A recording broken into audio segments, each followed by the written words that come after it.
బయటకు నుంచి కూడా తీసుకుపోవచ్చు అని పెడితే నువ్వు కరెక్ట్. అంటే లైక్ ఇప్పుడు నేను థియేటర్లోకి వెళ్తున్నాను, ఓ 2 పెట్ బాటిల్స్ పట్టుకుపోతా, కూల్ డ్రింక్ బాటిల్స్, బయట నుంచి నేను సమోసాలను పాప్కార్న్ పట్టుకుపోతా, ఎలవ్ చేస్తే.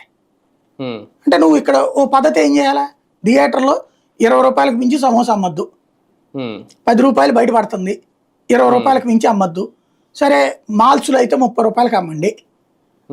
అదే పాప్కార్న్ బయట 30 రూపాయలు పలుకుతుందా, నువ్వు 50కి అమ్ము, మాల్లో అయితే 70కి అమ్ము, అంతకు మించి అమ్మడానికి వీల్లేదు అని ఆర్డర్ వేస్తే కదా కరెక్ట్, జెన్యూను. అలా వేయకుండా వాటిట్లో తిరిగారు, పవన్ దెబ్బకి వణికారు, ఈ రాసుకోవడానికి బాగుంటాయి, చప్పట్లు కొట్టుకోవడానికి బాగుంటాయి. What next? పరిష్కారం ఏమైనా ఉందా? ఊరికి వాళ్ళ మీదనే అధికారుల పెత్తనానికి పనికి వస్తున్నాయి.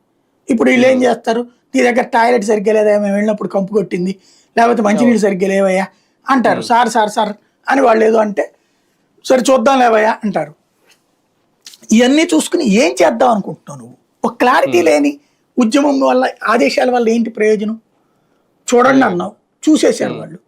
జనాలు ఎప్పుడో చూశారు, నీ అభిమానులు అడుగు చెప్తారు థియేటర్ ఎట్టుందో, థియేటర్ మెయింటెనెన్స్ ఎట్టుందో, ఖర్చులు ఎట్టున్నాయో. దానికి ఏం డెసిషన్ తీసుకుంటారు?